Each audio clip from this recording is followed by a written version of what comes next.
Cuando recogí el abrigo de mi nuera en la tintorería, jamás imaginé que un gesto tan simple iba a desatar un torbellino capaz de arrancarnos la vida de raíz. Me llamo Elena y lo que estás por escuchar no es una ficción de sobremesa ni un exagerado rumor de barrio. Es la historia de cómo un hallazgo insignificante se convirtió en la señal de alarma que nos obligó a correr, a escondernos y a reconstruirnos desde las cenizas.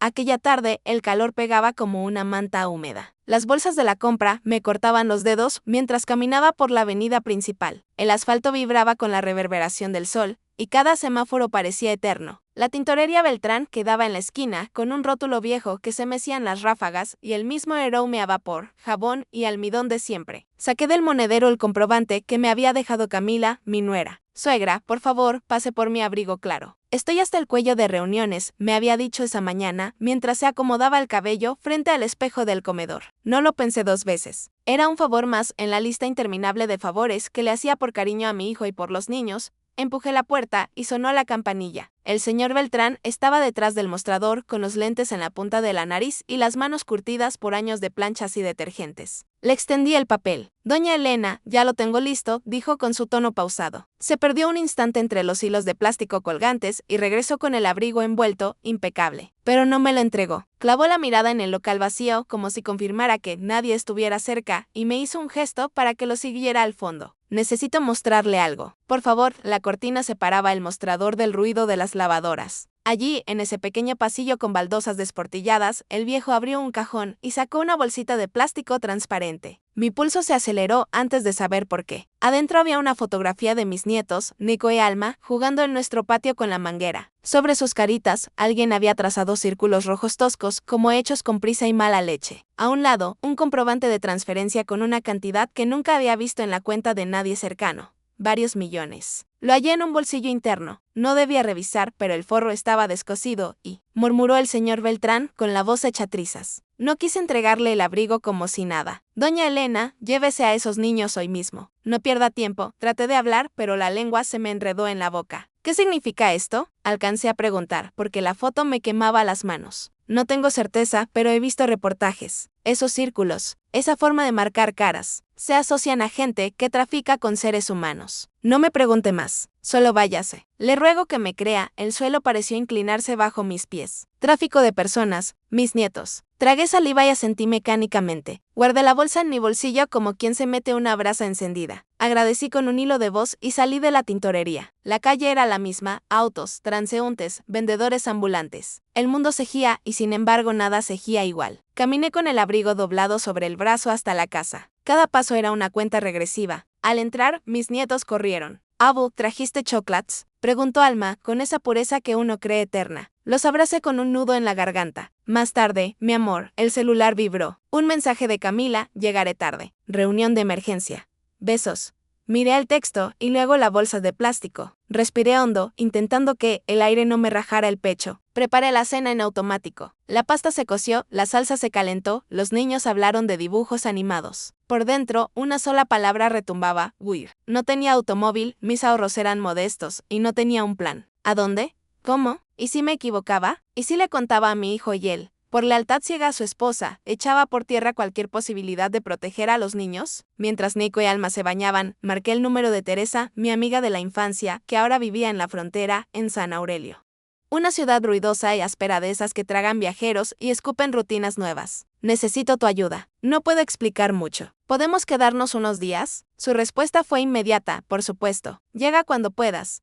Hay amistades que no piden justificantes. Sobreviven a la distancia, a los silencios y a la edad, y cuando las llamas con la voz fisurada, se encienden sin preguntar. Reservé un taxi para las 4 de la mañana. Empaqué de madrugada unas mudas de ropa, la muñeca de Alma, los inhaladores de Nico, cepillos de dientes, un par de fotos viejas. Copié con el celular la imagen de la bolsa, la foto marcada y el comprobante. Si perdía la bolsita o alguien me la quitaba, aún tendría la prueba. Mi hijo, Martín, llamó a la 1. Mamá, me quedaré en la oficina. Cliente pesado mañana. ¿Los niños están bien? Seamila llegó signo de interrogación. Me mordí el labio hasta saborear sangre. Los niños duermen. Camila mandó mensaje, dice que tardará. Oí en su voz esa mezcla de hastío y resignación que se acumula cuando confías demasiado en la versión oficial de la vida. Últimamente está a todas horas de reunión, murmuró. Descansa, hijo. Colgué y me quedé sentada en la penumbra mirando el cuarto de los pequeños, los altaritos de plastilina, los dibujos pegados en la pared, los zapatos patón de Nico.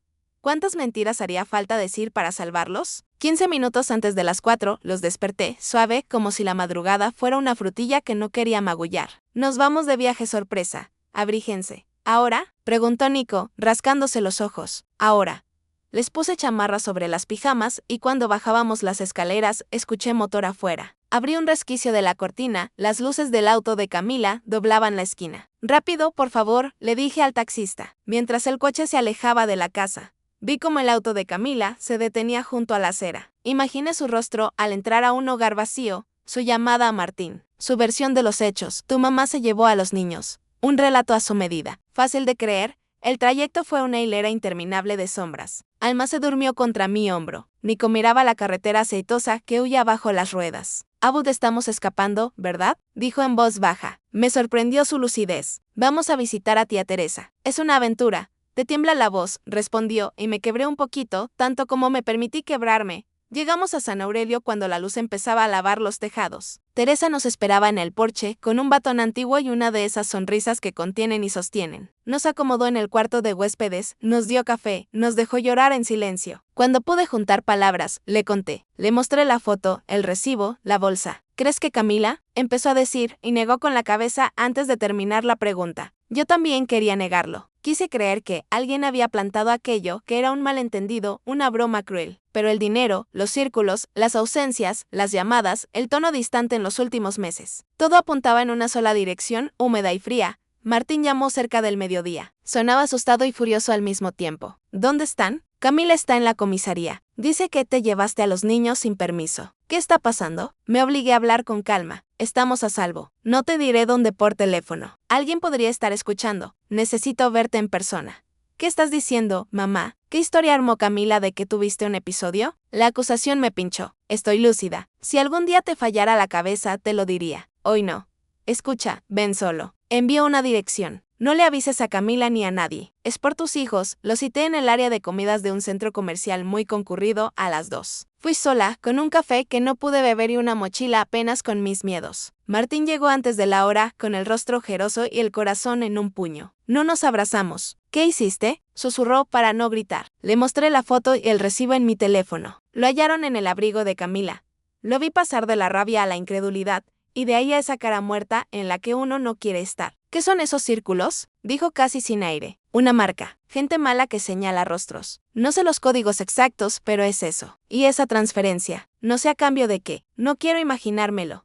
Estás equivocada, dijo por reflejo. Camila ama a los niños, lo dejé defenderla. Cada palabra de su defensa me iba quitando un peso, porque entrar a la verdad es siempre con resistencia. Si es un malentendido, lo resolveremos. Pero hasta que estemos seguros, los niños se quedan conmigo. Su llevó las manos a la cara y respiró hondo, como quien se prepara a atravesar un pasillo estrecho. Hay una caja fuerte en casa, musitó. Camila la instaló hace 2 años. Me dijo que era para joyas y nunca me dio la clave. También, últimamente vi transferencias extrañas en la cuenta compartida. Me acerqué al borde del asiento. Vamos a verla, tomamos un taxi y bajamos a 2 cuadras por precaución vaga pero necesaria. La casa estaba en silencio, con ecos del desorden de una noche en vela. Subimos al dormitorio matrimonial. El closet, impecable. Detrás de una hilera de zapatos de Camila. El rectángulo gris. Martín probó fechas, aniversario, cumpleaños, el año en que adoptaron al gato, cualquier cosa que hacía sentido, y nada. Yo escaneé la habitación buscando pistas. Sobre el tocador, un portarretrato con Camila y un hombre que no conocía. Estaban más cerca de lo recomendable para una foto de trabajo. Volteé el marco y leí una fecha escrita a mano, 4 dígitos. Prueba esto, dije, y aguanté la respiración. Sonó el clic del mecanismo. Abrimos. Adentro había fajos de billetes en distintas monedas, pasaportes con rostros de mis nietos, pero nombres ajenos, boletos de avión a nombre de Camila y los niños, sin Martín en ninguna línea, un sobre con documentos de bancos y otro con fotografías de Nico y Alma con los malditos círculos rojos, un contrato con párrafos que me revolvieron el estómago. Martín cayó de rodillas. No, repetía como si negarlo fuera a revertir la escena. No hubo tiempo para el duelo. Alguien se estacionó frente a la casa. Asomamos por la ventana. Camila bajó de un sedán desconocido. Con ella venía el hombre de la foto. Es Julián, murmuró Martín, compañero de trabajo. Le tembló la mandíbula. Tomó fotos de todo con rapidez, guardamos los papeles más comprometedores y cerramos la caja. Bajamos por la escalera con puntas de pie, cruzamos la cocina y salimos por el patio. Alcancé a oír la voz de Camila en la sala.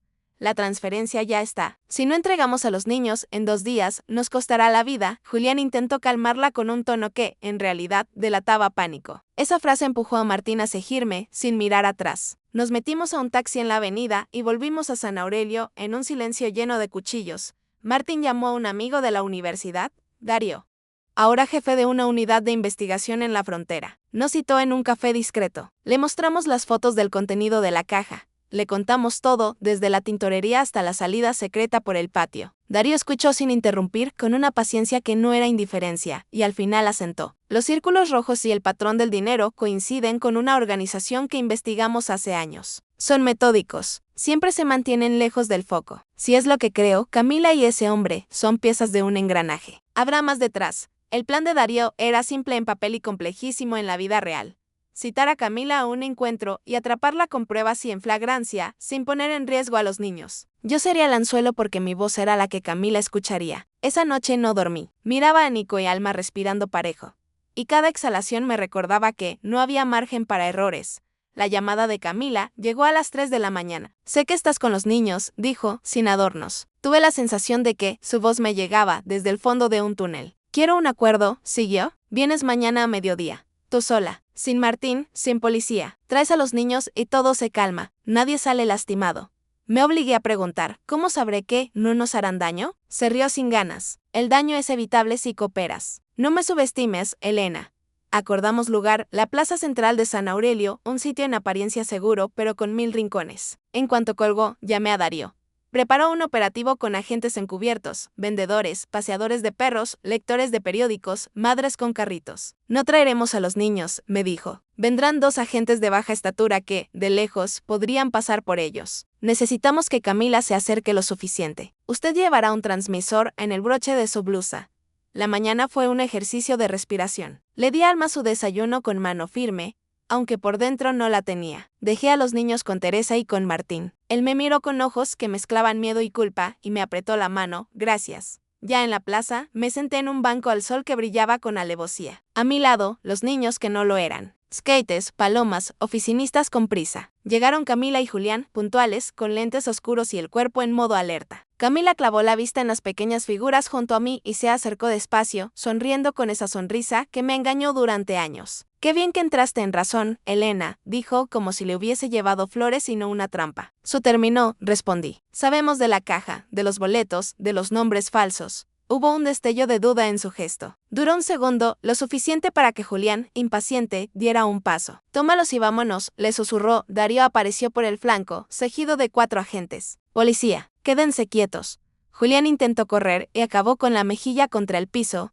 esposado. Camila, paralizada al principio, explotó después en insultos y amenazas. Me lanzó una mirada que me atravesó como una flecha. «No tienes idea con quién te metes». Pero ya no era un murmullo intimidante. Era aire.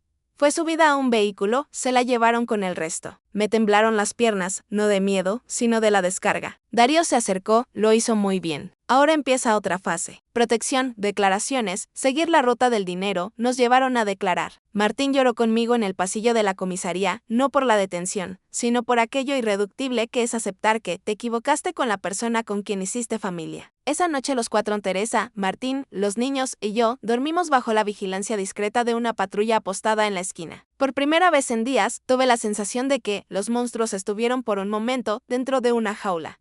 Lo que siguió fue un torbellino de papeles, interrogatorios, identidades resguardadas, cambios de casa, nombres nuevos. La red, según la investigación, abarcaba más de lo que imaginamos. Otros niños, otras ciudades. A partir de la información de Camila y Julián, mejor dicho, de lo que Julián empezó a soltar cuando la presión hizo su trabajo y él eligió salvarse a costa del resto, cayeron nexos más altos, contadores. Intermediarios, un empresario que financiaba rutas. Camila se aferró a un argumento, deudas, amenazas, engaños. Pero los años, el dinero, la prolijidad de los papeles, la logística, todo apuntaba a participación activa. El juicio llegó medio año después, con prensa, pancartas, abogados de traje entallado y un público que jamás había visto el rostro de un delito que, con frecuencia, se disimula entre trámites formales.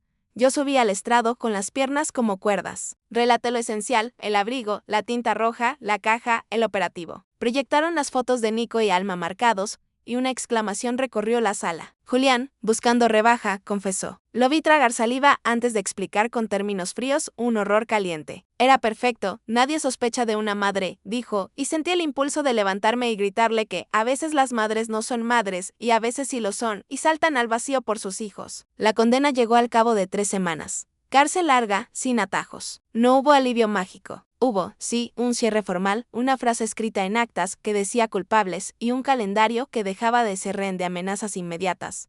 Nos mudamos a una casa de resguardo en el interior. Una ciudad de árboles y plazas, bajo un programa para testigos. Nico y Alma adoptaron otros nombres en la escuela. Martín consiguió trabajo remoto. Yo pasaba horas en la biblioteca municipal ayudando a clasificar libros viejos. El olor a papel me daba paz. Empecé a dormir de corrido. No siempre. Algunas noches abría los ojos con el corazón taquicardeando, pero la mañana traía pan, café y el patio con ropa secándose al sol. Hubo un día en que todo parecía empezar a encarrilarse. Martín conoció a Ana, profesora de música de la escuela. Tenía voz de agua y una paciencia que curaba. Yo me resistí un poquito, por temor, por instinto. La observé con cuidado, su forma de agacharse a nivel de Alma para escucharla, de reír con Nico cuando él contaba algún disparate, de hablar con Martín sin invadir su tristeza. Con el tiempo, la quise. En un jardín sencillo, un mediodía tibio, se casaron. Nico llevó los anillos, Alma arrojó pétalos. Yo sostuve la emoción como quien sostiene un pajarito para no lastimarlo. 3 años después de que todo explotara, llegó una carta anónima a mi nombre. Ella saldrá pronto. Nunca olvidó lo que hiciste.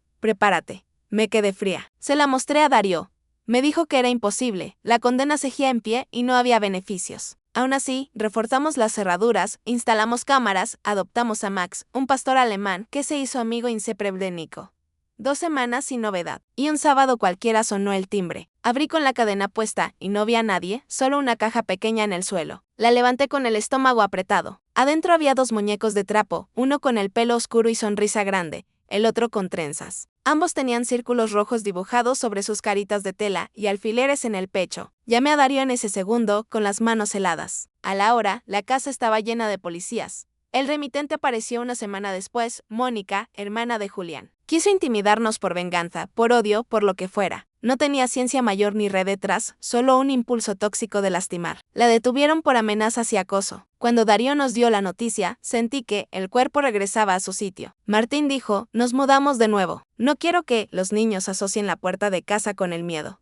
Ana propuso una solución concreta. Su familia tenía una casita vieja en un pueblo de costa. Bahía Clara, un sitio sosegado que no aparecía en postales. No dudamos, Bahía Clara era un puerto chico que olía a sal y a pan recién horneado. La casita estaba a 2 cuadras de la playa y tenía un patio con bugambillas y un limonero que sobrevivía a todo. Desde el porche se veía el horizonte. A partir de entonces, el mar hizo lo suyo. Nico pateaba la pelota con criaturas de todas partes. Alma pintaba con témperas las piedras más lisas. Ana dio clases de guitarra a niños que nunca habían tocado una cuerda y a abuelos que redescubrían su voz en coros improbables. Martín trabajaba desde el comedor con la computadora abierta y los ojos que por fin descansaban. Yo empecé a escribir esta historia, no para publicar, sino para dejar un rastro de cómo se camina en la oscuridad sin dejar de buscar un interruptor.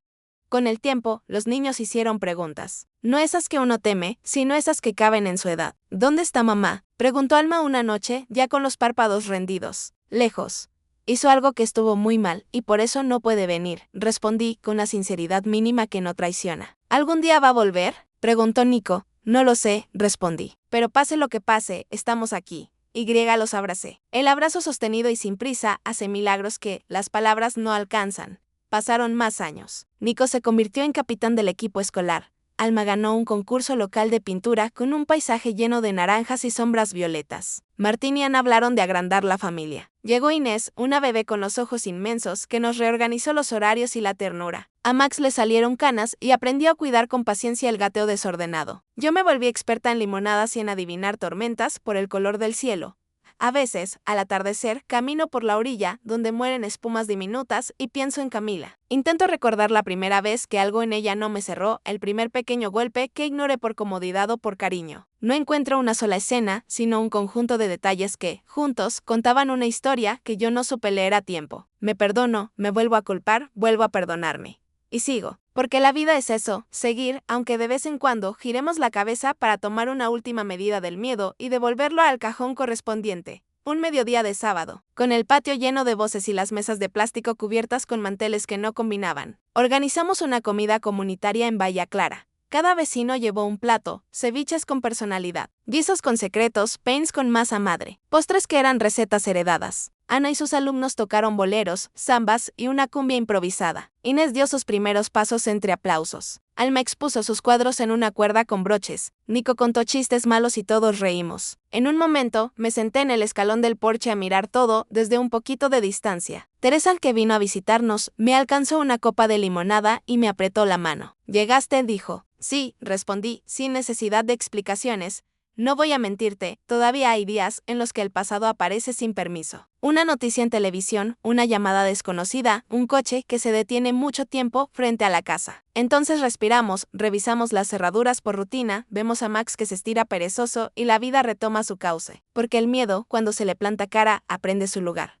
Hoy escribo estas páginas con el sol empujando la tarde hacia el naranja. Al lado de la mecedora hay una caja pequeña con objetos que guardé por razones que yo sola entiendo, un boleto de tintorería amarillento, un broche con el transmisor que me pusieron aquel día, una canica que Nico encontró en el patio de la casa de resguardo, la liga con la que Alma ató su primer ramito de flores silvestres. No los guardo como trofeos, sino como recordatorios de que la vida se compone de detalles que parecen mínimos y que, sin embargo, en el momento justo, se convierten en señales. Si tú, que estás escuchando, notas un detalle que chirría, una suma que no cierra, una ausencia que se estira demasiado, no mires a otro lado para no incomodarte. Pregunta.